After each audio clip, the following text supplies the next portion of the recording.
tunashangilia neno la Bwana tena asubuhi ya leo.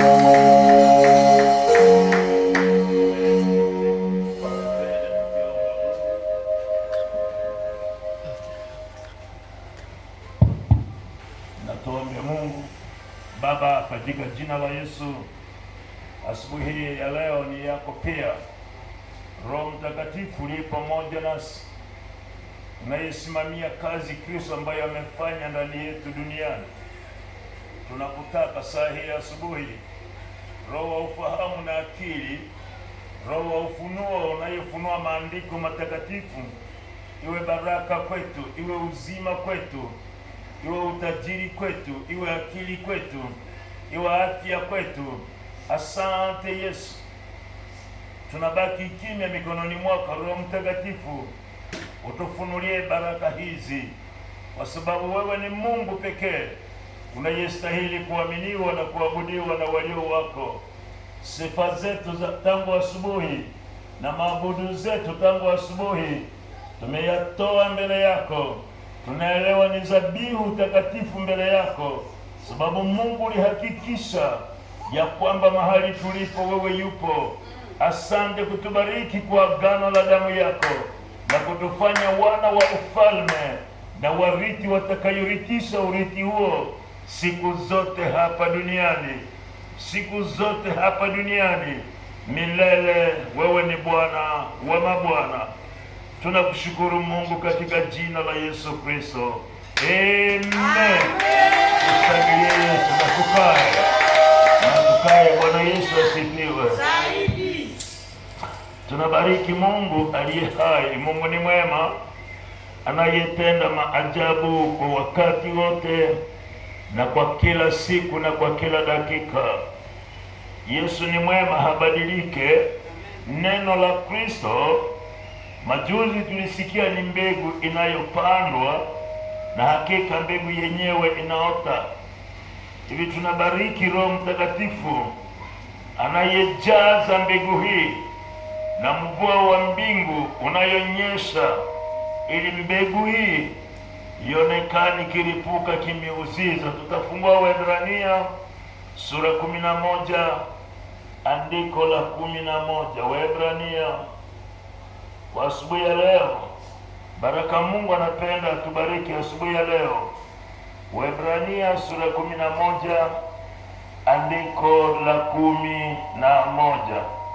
Waebrania 11 andiko la 11.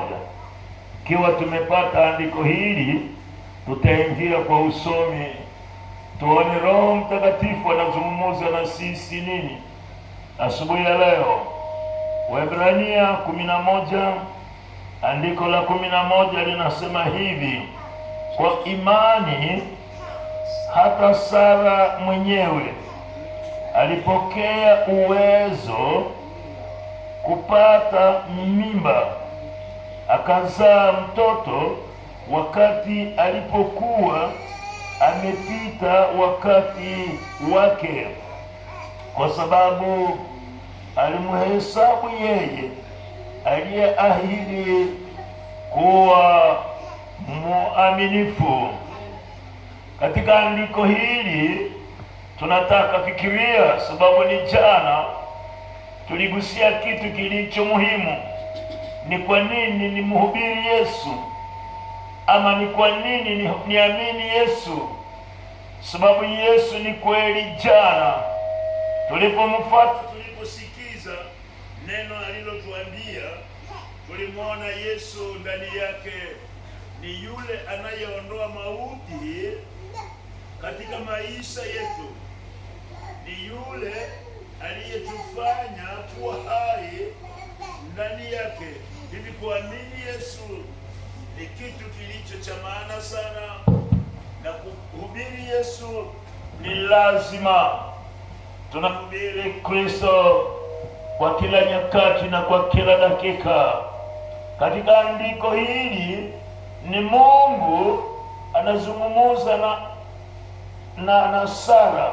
Katika andiko hili mkewe Abrahamu, Biblia inasema hapa hivi: kwa imani hata Sara mwenyewe alipokea uwezo kupata mimba. Faida iko ya kwanza ya kuamini Yesu, ama faida iko ya kutangaza Kristo. Sababu ya kitu cha kwanza, tunapoamini Kristo, unapoamini Yesu Kristo, neno imani ni kupewa, neno imani ni kupokea, neno imani ni kupata muujiza wako mwenyewe. Imani si kwamba ni kusikiliza peke yake, hapana. Imani si kwamba nimefahamu Yesu amezungumza na mimi, hapana. Imani ni kupokea.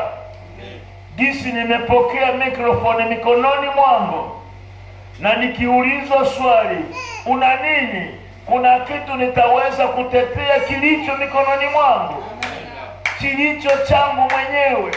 Hivi imani, kuwa na imani ni uwezo wa kupokea. Uwezo huo, wakati Mungu anapozungumza na Sarai, Sara, Biblia inasema mama huyo ni tasa, baba huyo ni tasa. Abrahama na mkewe hawana watoto, masiku ni mingi zimepita, hawana mtoto. La, wana haja wapate mtoto, lakini hawana mtoto. Sasa Yesu alipowatembelea, Mungu alipotembea kupitia Sodomu, wakasema Kristo, hawa wageni wasitupite, lazima waingie mahali tulipo. Abrahamu akajitahidi, wageni watakulaje? Akamwambia mkewe, watayarishie wageni vyakula. Ni kweli, kumbe amekaribisha malaika ya Bwana, hajui. Amina. Sababu na roho iliyo tayari ya kutenda kilicho chema. Semeni amen. Majuzi tuliona heri ya moyo wa kutenda kilicho chema, sababu Mungu lazima anashuka, analeta miujiza mahali penyewe.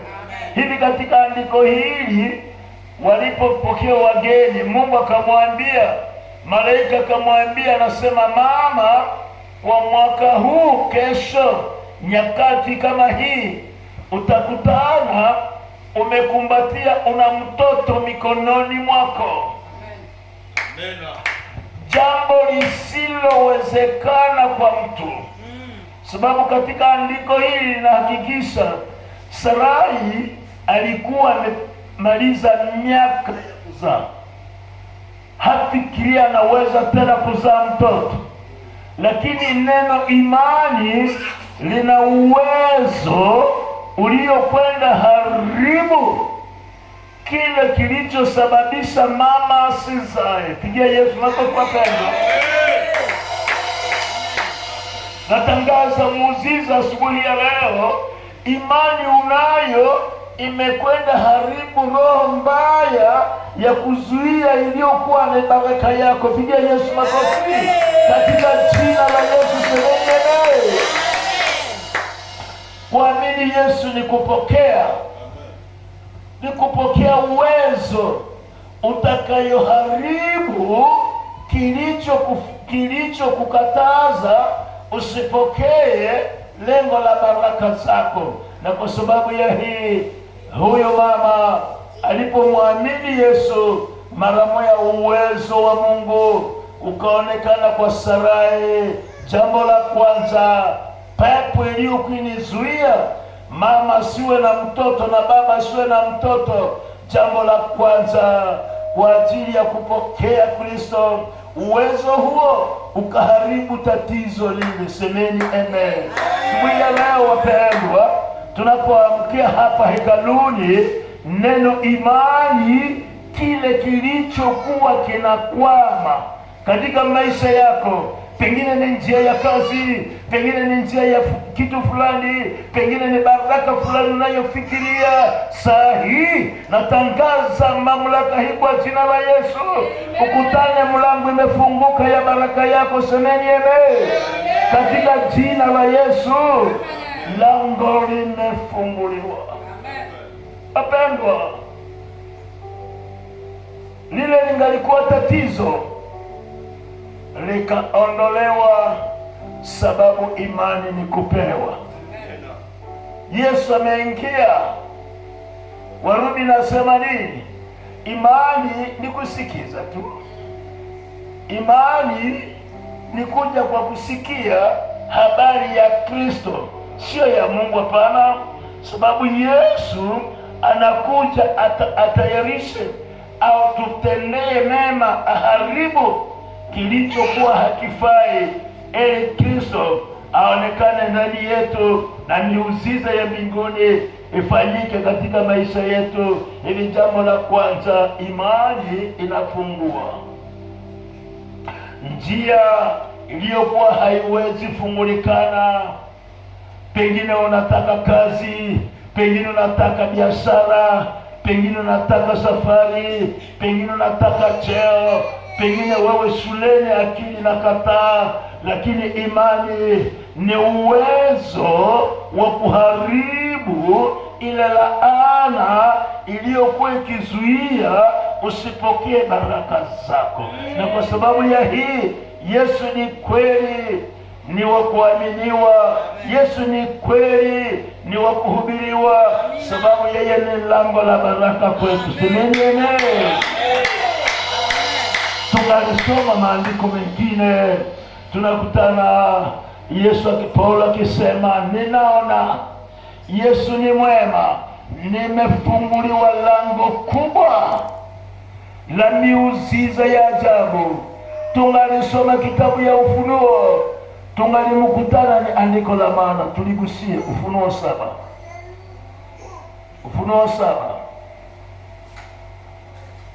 tatu nafikiri.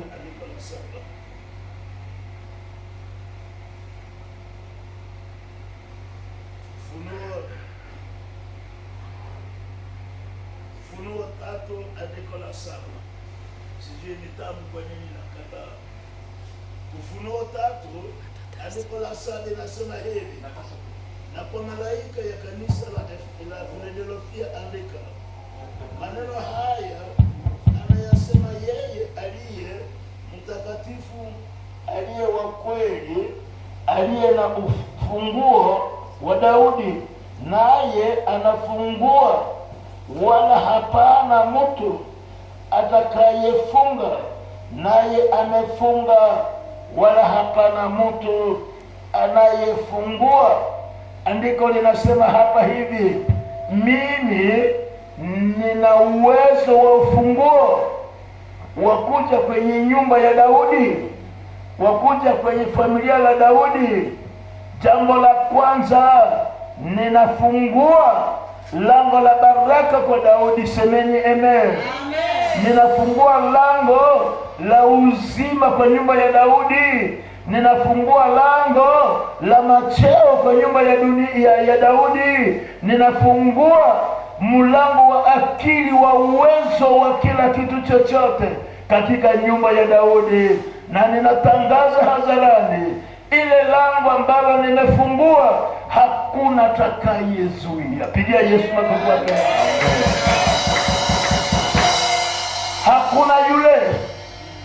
Hakuna atakayezuia baraka zako. Hakuna atakayezuia baraka zangu. Ni andiko la Yesu anasema katika Isaya, ikiwa nimeanza kazi, ni nani atakayezuia? Nikutangaza hakika mbele yako na nyuma yako, hakuna atakayezuia baraka zako. Semeni. Hata Mungu alisema hivi, hakuna mlima utakaojifanya mbele yako Zorobabeli ikuzuie kwa miujiza na kutangaza mbele yako. Na kwa sababu ya hii, kweli Yesu ni wa kuaminiwa. Semeni amen. Kweli Yesu ni wa kuhubiri. Semeni amen. Sababu amefungua lango. Tungalimswali kidogo, Mungu, kwa nini uliona jambo hili bila maana kwangu? Unifungulie lango hii. Analitupa jibu. Tuone ndani ya verse ya 8. Verse 7 inasema, naye amefunga wala hapana mtu anayefungua. Ninajua matendo yako, tazama nimekupa mlango wazi mbele yako, na hakuna mtu anayeweza kuufunga. Kwa kuwa nguvu zako niliona ni kidogo, na umeshika neno langu, wala hakukana jina langu. Pigia Yesu makofi.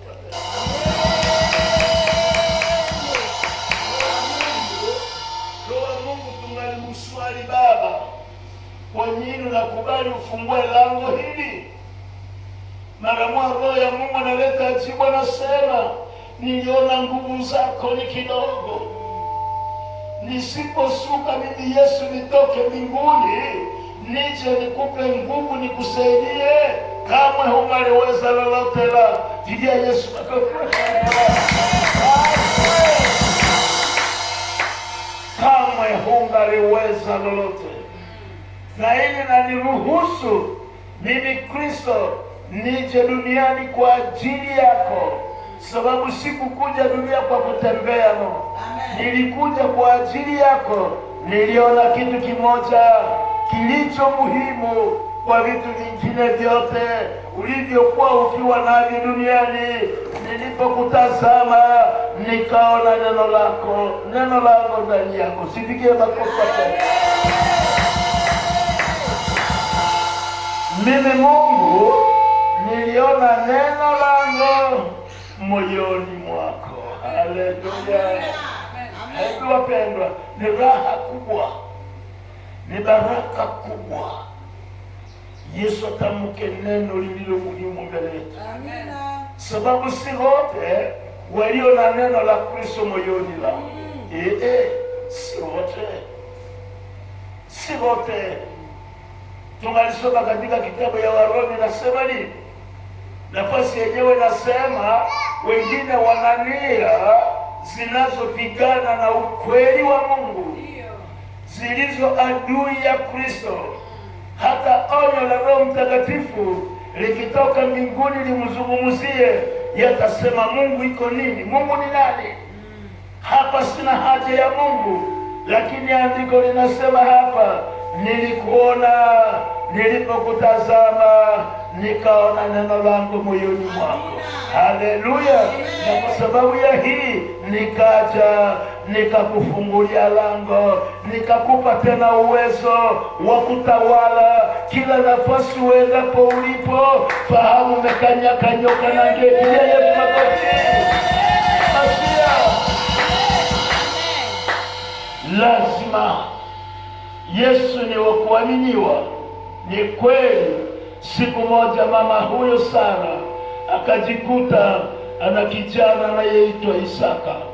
Isaka huyo mtoto wa kupendeza, wa kufurahisha, sababu ile siku yenyewe mama mwenye alikuwa hangaliweza kucheka, mama ya huzuni kila siku, mama ya taabu kila siku, mama ya kudharauliwa kila siku, baba ya kudharauliwa, kuhani la Bwana na hana mtoto, watu wanamdharau. Lakini siku ile Isaka alipozaliwa, mama kacheka, baba kacheka. Natangaza baraka juu ya imani yako, uwe sana kila unachokihitaji, roho ya kufurahi na kusema hakika nimemwona Yesu. Semeni amen.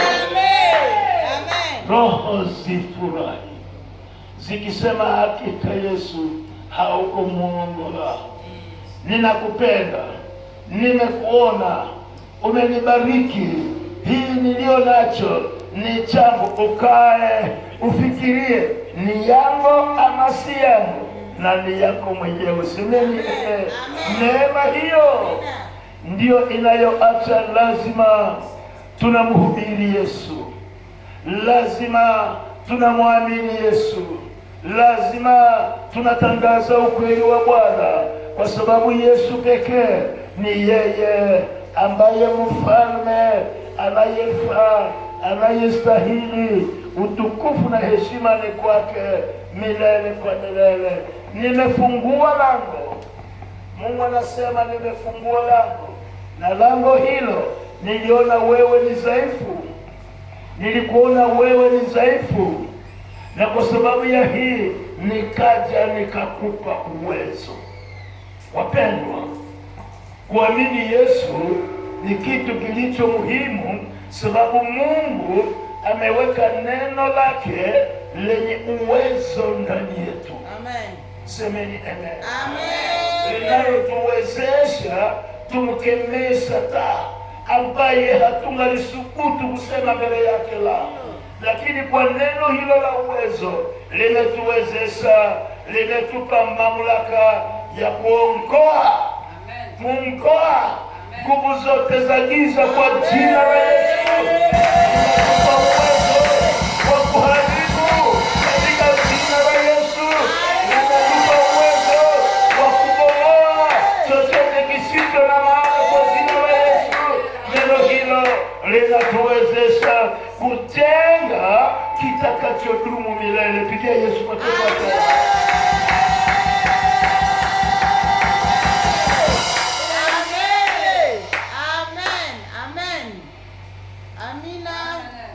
Natangaza neema hii asubuhi ya leo. Kwa kila kazi unayo. Amina. Ukutane raha ndani ya kazi yako.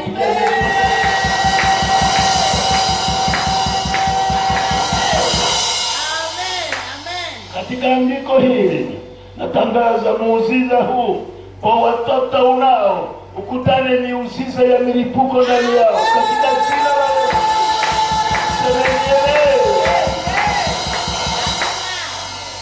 Na yale Mungu amekupa hakuna yule atakayezuia. Tuseme Yesu ni mwema. Pigia Yesu makofi.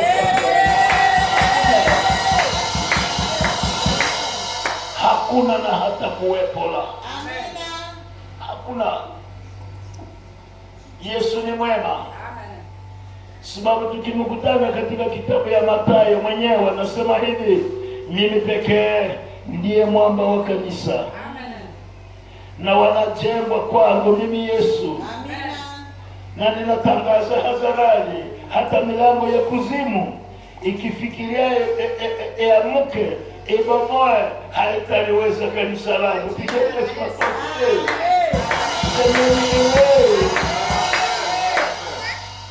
Sababu kanisa sio jengo la, ni mwili wako, ni mwili wako. Ndio kanisa la Bwana ambalo amenilapia, na kwa sababu ya hii ninajua siku ya yenga tutashiriki mkate, mwili wa Yesu na damu ya Yesu. Ndani ya neno lile ndilo Yesu akasema, nimekulapia, sasa watatufanye pakiti na wewe. Masia, pigia Yesu makofi.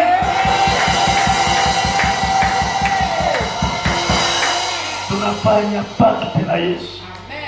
Kula mwili wangu, kunywa na damu yangu. Hakika nimekufanya ishara duniani. Sikitie makofi wapendwa. Na kila mahali pakaposimama, wewe lazima unatawala ya fimbo ya chuma. Pigia Yesu makofi. Kwa sababu ya hii Mungu akaleta neema hii. Nikutaka kutuambia nini? Nikutaka kutuambia nini? Nikutaka kutuambia lazima tumfurahie Yesu. Amina. Sababu hakuna rafiki kama huyo. Amina. Mwenye anatupenda kileleni kote. Amina. Yeye anatupa uzima wake utawale duniani. Amen. Usidi tuwe baraka katika dunia. Amina. Ndani ya verse hii Mungu akamhakikishia andiko la pili na la tatu. Katika maandiko haya tunarudi ndani ya verse 8. Ninajua matendo yako, tazama nimekupa mlango wazi mbele yako, na hakuna mtu anayeweza kufunga. Kwa kuwa nguvu yako ni kidogo, na nimeona umelishika neno langu, wala hakukukana jina langu kamwe. Uwezo Kristo, imani ilikuwa na uwezo. Imani ni kuishi uwezo wa kila jambo lolote. Imani ni kujisikia mikono hii imetakaswa, imebarikiwa, niende nifanye kazi gani lolote, hakika nitaona milipuko ya miujiza kizidi, milipuko ya maongezeko. Pengine niende shamba, pengine niende kasi, pengine niende ofisini. Ninajua miujiza ya mibaraka iko, sababu Bwana amenipa neema kwa ajili ya jina lake. Semeni amen. Imani ni uwezo. Jina hata wakati tunapoamini Yesu, lazima tunamshuhudia bila kulazimishwa. Tunamtumikia bila kulazimishwa. Tunamsifu bila kulazimishwa, kwa sababu ni yeye pekee amekaa ndani yetu, na tena katupa kitu kilicho muhimu. Ni hii, tuone Isaya 11. Haleluya, amen. Isaya 11, andiko la kwanza ni andiko la maana sana. Isaya 11 linasema hapa hivi. Tasoma maandiko yenyewe. Isaya 11, na kitawi kitatoka katika shina la Yese, na tawi litakalotoka katika mizizi yake litazaa matunda hakika. Tuone ni matunda gani? Ni unabii ulitangazwa hakika katika jamaa la Yese, tawi litatokea. Mungu ni mwema zaidi. Amina. Ni huyu Mungu aliyefikiria siku moja kijana wa Yese, ingawa baba alimdharau, ameona mfalme ndani ya nyumba lile atakayeweza kutawala Israeli, na neno alilolitamka Mungu mwenyewe lazima vizazi kwa vizazi nyumba hiyo itadumu, ikipenya, ikitangaza mibaraka ya ajabu. Sasa Yesu anapozaliwa katika kizazi hii, katika familia hii, Mungu anasema huyo Yesu amezaliwa, lazima matunda yaonekane kwa wale wote ambayo watakayomwamini. Andiko la 12 tuliona sasa. Andiko la pili, Yesu akasema hivi, na Roho wa Bwana atakaa juu yake. Mungu akahakikisha yule atakayezaliwa Yesu, Roho wa Bwana ni juu yake. Mungu anahakikisha yule atakayeniamini lazima ajue Roho wa Bwana ni juu yako. Ni akili ya dunia, ni akili ya mbinguni. Ni akili ya mbinguni. Na wakati Mungu anatufunulia sande akili hii ya mbinguni, ni kutupa kusema nini? Lazima ambayo tumeona utajiri ulio ndani ya Yesu, na Roho wa Bwana atakaa juu yake. Roho wa akili, roho wa ufahamu. Ni kutaka kusema nini? Wakili, Mungu alisema ninasuka mbinguni, ninataka kwenda fanya kizazi mpya ambacho Roho wa Bwana kila siku ataonekana ni juu yao. Semeni. Wapendwa, faida ya kuamini Yesu, watu wengine hawawezi pewa Roho Mtakatifu ovyo, lakini sababu ya imani na neno la Kristo ndani yetu, Mungu akaruhusu moyo wake. Sababu ni Mungu Baba, Mwana, Roho Mtakatifu, wote kwa utatu ni Mungu mmoja, si ndio? Baba amekusudia mema kwangu, huyo mtu asiendelee kionewa. Ninamtuma Yesu Yesu akasema, ninakwenda niende nimuokoe huyu, nitamfanya ndugu yangu. Na ni kweli katika kitabu ya Waebrania Yesu analapa, anasema, Baba, wale ambayo nimetakasa na mimi niliye kuyatakasa, sote ni mmoja ndani yako. Hivi ninakutangazia Baba, jinsi nimekaa katikati ya ndugu zangu. Pigia Yesu makofi wapendwa. Yesu akamwambia babaye, leo unaniona Baba, ninakaa katikati ya ndugu zangu. Si ni ajabu? Faida ya kuokoka ipo. Sababu sisi si watu kawaida la. Wewe si mtu kawaida la. Jina la Yesu anasema, yule atakaye kufikiria mabaya lazima kabla hujamjua na kumwona la litamrudia, sababu macho yako ni juu ya watoto wangu. Pigia Yesu makofi wapendwa. Macho yangu ni juu ya wana wangu, na nimewanunua mwenyewe. Na ni nani atakayesumbua familia langu mikononi mwa simba wa Yuda? Hayupo na hata kuwepo. Ninatangaza baraka hii za rehema kwenu milele kwa milele. Pigia Yesu makofi.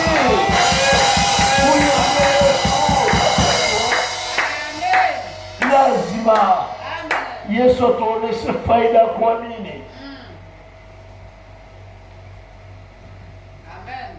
Lazima vijana, Mungu atuoneshe faida ya kuamini. Sababu Kristo ni uzima. Mesi ni uzima wa Mungu duniani. Si dini ambayo imetungwa na wanadamu la. Ingalikuwa dini ya wanadamu, tungalijivunia mateolojia. Ni nani mwenye anaweza nifikia? Tangu nimeokoka kwa ujana wangu, sijui ulimwengu ilivyo. Ningalijivunaje kilomita ngapi? Oh wapendwa, lakini utukufu tunamrudia Mungu semeni. Huyo ndiyo Yesu. Tungajivunia matiere ya teolojia, lakini haiwezi fanya kitu pekee uzima wa Yesu. Pigia Yesu makofi wapendwa.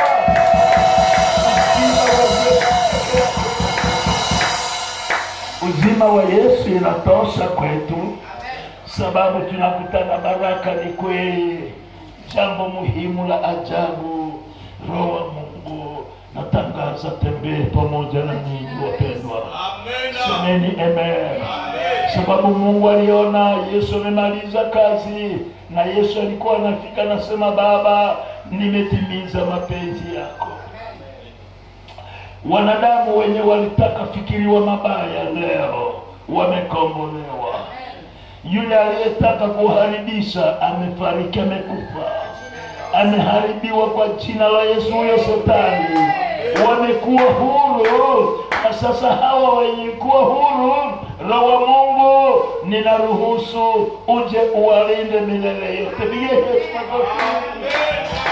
Katika roho hili Roho wa Mungu ananifundisha hiki, ananionyesha hiki.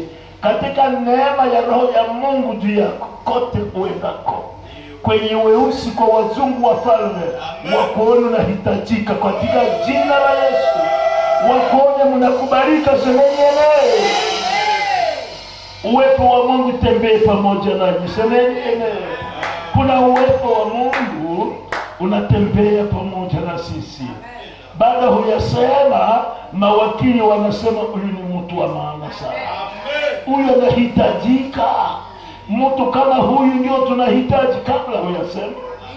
Sababu Roho wa Mungu ni juu yako. Pia Yesu makofi wapendwa. Mamlaka hii utembee pamoja nami. Semeni amen. Semeni amen. Na utaona unasikizwa. Tusemeni, ungali kijana unaitwa baba, ungali msichana unaitwa mama, sababu ya uwepo wa mafuta wa Roho Mtakatifu. Semeni amen. Semeni amen. Ili kumsifu Yesu ni amana sana. Jambo la pili, Roho huyo ni roho wa akili, ni roho wa fahamu. Haleluya! Ni mtoto aende shule, lazima fahamu lipo. Atasikia matiere mwalimu analeta kwake profesa, sababu ana kichwa chenye kiko fresh. Kwa neema ya mafuta ya damu ya Yesu, pigia Yesu makofi. Natangaza baraka hii katika kanisa hili. Semeni amen. Semeni amen. Ndani ya versi hii tulisoma majuzi mawakili ambayo Mungu ameinua, akiwa kitandani ataota ufalme. Akiwa kitandani ama akikaa kimya dakika zake chache, sababu wanazungumza na roho ya Mungu, anafikiria maneno kabambi. Jina acha Mungu alitupa neema ya kutembea duniani na kuweza kuwa baraka za dunia, sababu maoni zetu si maoni za dunia, ni maoni za kutoka mbinguni. Pigia Yesu makofi wapendwa. Na sasa hii akili zenu na fahamu zenu zikumbuke, muone mambo makubwa. Semeni hata nikakazi kadogo mekeanza. Akili ya mwenye roho wa Mungu inapenye, nasema kesho ninajua hii ni entreprise yangu. Semeni amen.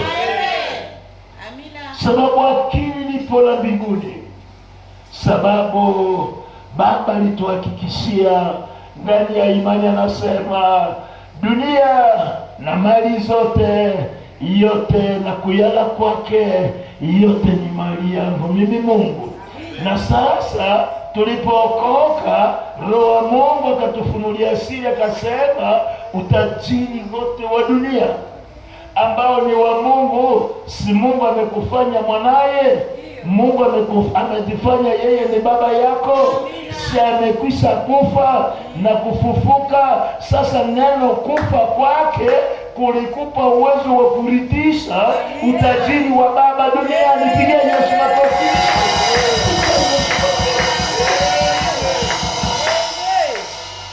Siku moja nikafika Punia, nikaenda hubiri Punia. Kilichonishangaza, nikakutana watu Punia wanasema ni watu wa Mungu, lakini walio masikini nikawasema bado hawajaokoka. Amen. Sababu mngaliokoka, diama zote za Punia zingalikutanika mu mikono yetu. Amen. Amen. Sababu usini urithi wa Mungu ni mali ya Mungu. Na Mungu amekufanya mwana wake. Wewe ni murithi wake. Kwa nini tachimba masimo kama 3-5 natoka bure? Mokoke, mwache blage. Sababu mkiokoka kwa jina la Yesu, mtakutana na vitu vyenye uko udongoni bila vitafuta. Chochote kilicho chema kinakuwa chako. Pigia Yesu makofi wapendwa.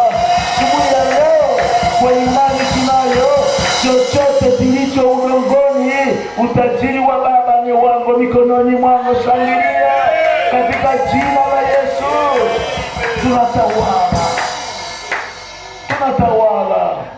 Andiko lipo linasema, hawa nimewatakasa kwa damu yangu, nimewanunua, ni mali yangu mwenyewe. Tito linasema neno lile, ni mali yangu mwenyewe, na nimeruhusu warithi baraka hizo, warithi urithi huo.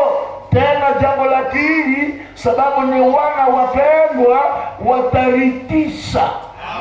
Yaani tunapokea tena tunatangaza kwa vinywa vyetu, tukisema Yesu yu hai. Ukimwamini Yesu, na wewe baraka hizi zitakufuata. Utaondoka ndani ya tabu, ndani ya masumbuko, sababu Mungu ametupenda. Pigia Yesu makofi. Na wengine waliokuwa masikini wanajikuta wamebarikiwa. Semeni amen. Ndio Mungu anasema, ninawalinda, ninawapa miaka isiyo na hesabu. Pigia Yesu makofi. Mungu katika akili hiyo, sababu tunaona utajiri wa imani. Mungu ametupa akili ya kutambua Baba amenipa miaka isiyo na hesabu. Amina. Sababu aliposema jinsi Baba alivyonituma duniani na ndivyo ninawatumani, aliweka miaka. Hakuweka miaka. Tukimkutana katika kitabu ya Mezali, hatuna nafasi ya kusoma sababu masaa hazituruhusu. Utasikia anasema neno langu wakati umelishika litakupa kushiba miaka. Hakuweka hesabu la. Tunaacha mawakili wa Mungu, tukikutana watu kibarabarani, tutakufa. Hii masiku watu wanakufa, tunanyamaza kimya. Wenyamaza kimya.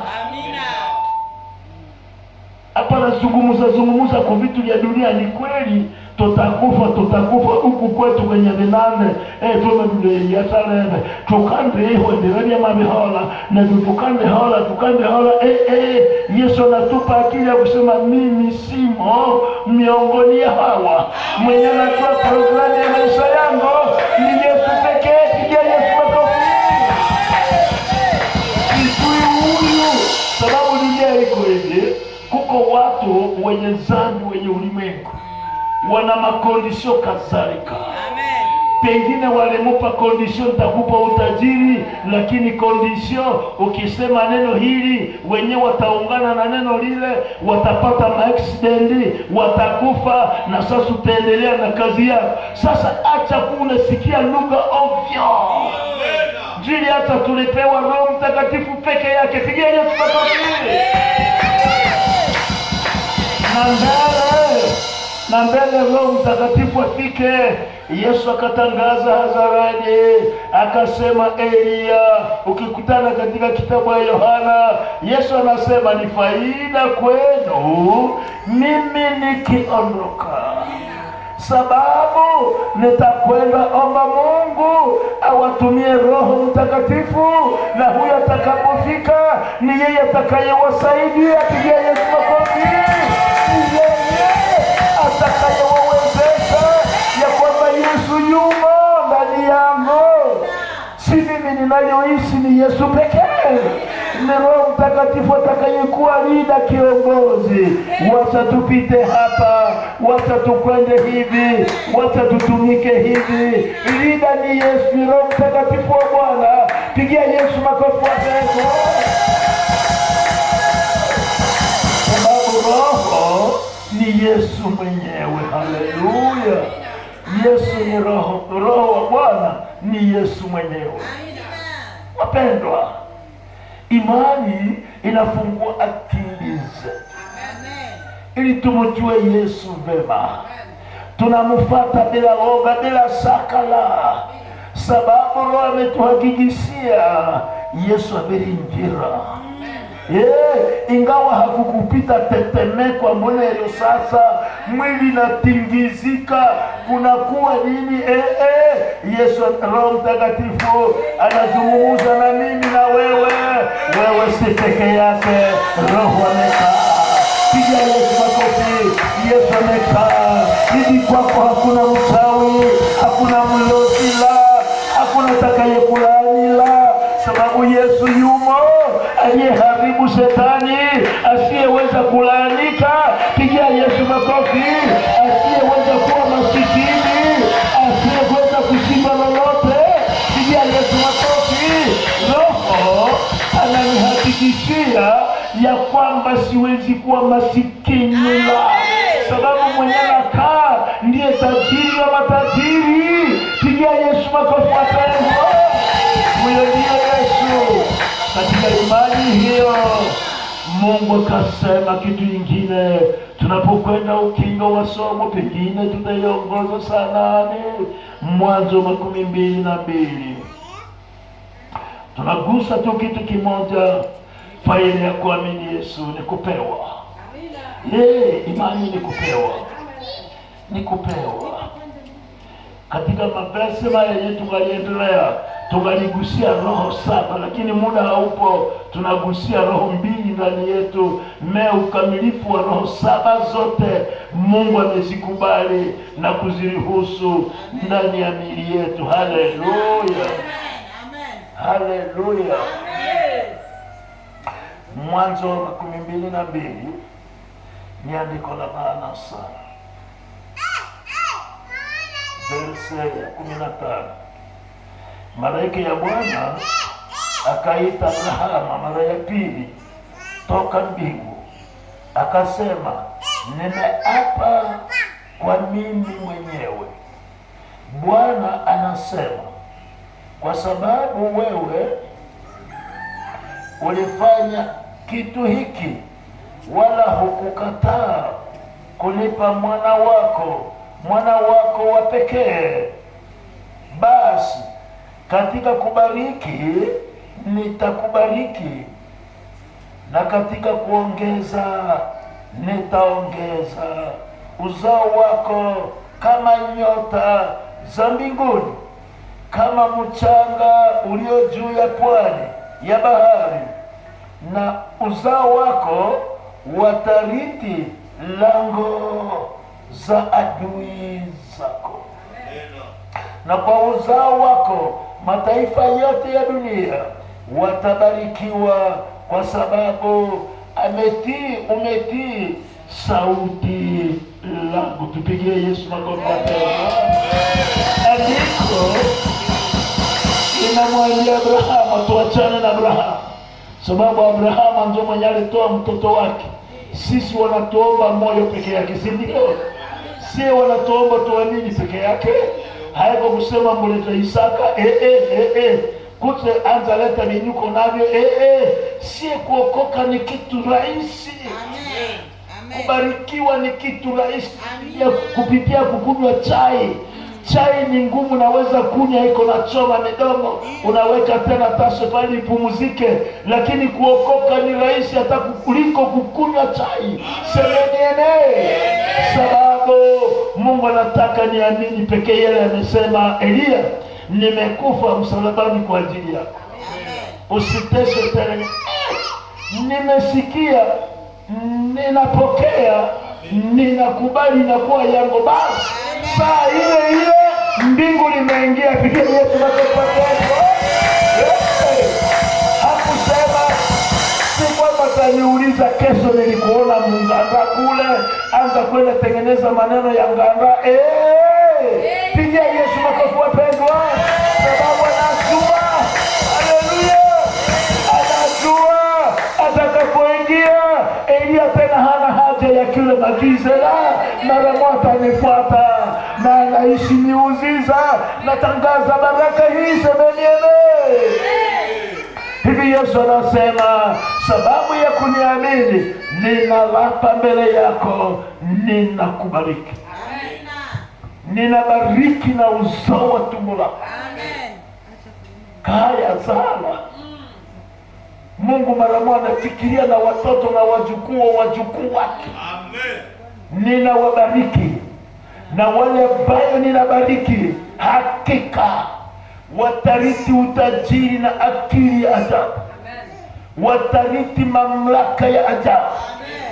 Na wale ambao ninakubariki, na hata uzao wako watakuwa wafalme, walinde adui zako, hawawezi fikia familia zao. Vipigie makofi wapendwa.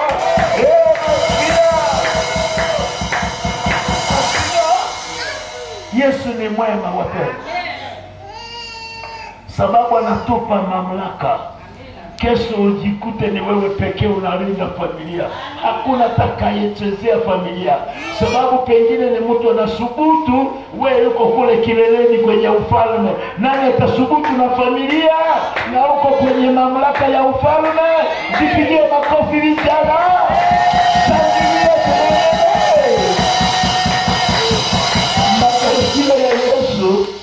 Makalikile ya Yesu iko hivi. Haiko kuweza kumuuliza Roho Mtakatifu nitaanzaka na mlaka ni wewe shikamana na neno pekee. Utakutana miujiza imetendeka. Pigia Yesu makofi.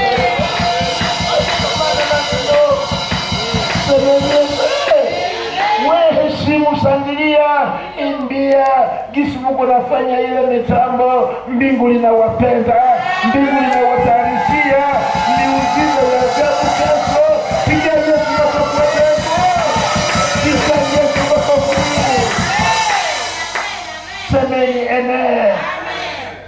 Huyo ndiyo Yesu. Kuna baraka kuamini Yesu wapendwa.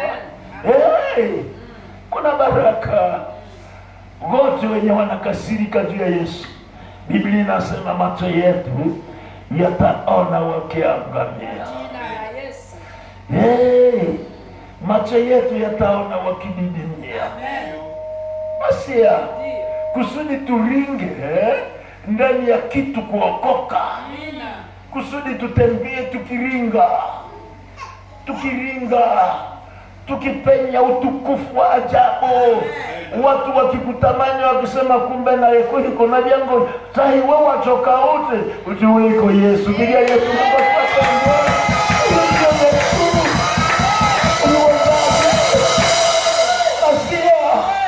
uliwezaje ndugu? Nasema huyo ni Yesu. Na wewe leo kiamini Yesu hakika utabadilika. Na ilikunyalilia mkondo bure. Mtu alisakateshwa kilomita marefu, lakini na tukuna ringa ndani ya nguvu za Bwana. Pigia Yesu makofi wapendwa. Ninatangaza sahihi, macho yako yaone maadui zako wakiangamia, wakifungwa katika jina la Yesu, sababu neno la Bwana ni hai. Hivi kuokoka ni kitu ya maana sana. Asubuhi ya leo tunagusia kitu kimoja. Kwa nini ni muamini Yesu? Wapendwa, kuna baraka ya uwezo ambayo Mungu alitupa asiyeweza kubadilika, na baraka zenyewe ni kwetu milele kwa milele, kwa ajili ya agano la damu yake ambalo amelapa sibadiliki, la sababu ni wewe pekee uliacha nivae mwili. Mimi Mungu sina haja ya mwili, lakini kwa upendo wa rehema ilinibidi niache utukufu mbinguni nije nivae mwili wako, ili nikuondoe ndani ya unyonge, nikuingize katika mamlaka ya ufalme wa mwana wangu mtakatifu Yesu. Mahali Yesu alipo na ndipo ulipo, mahali penye miujiza na ndipo ulipo, mahali penye baraka za makili na utajiri, mahali penye wafalme uonekane ni wewe pekee. Nimewekea tukufu lango uheshimike duniani, ili ulimwengu ielewe hakika Yesu yupo. Kumbe Yesu yupo. Nilidanganyikaka wakati mtu alisema tuende kule fasi. Na mimi leo ninakuja kwenye Yesu yupo. Hiyo ni baraka ambazo Bwana ametupatia. Mungu atubariki.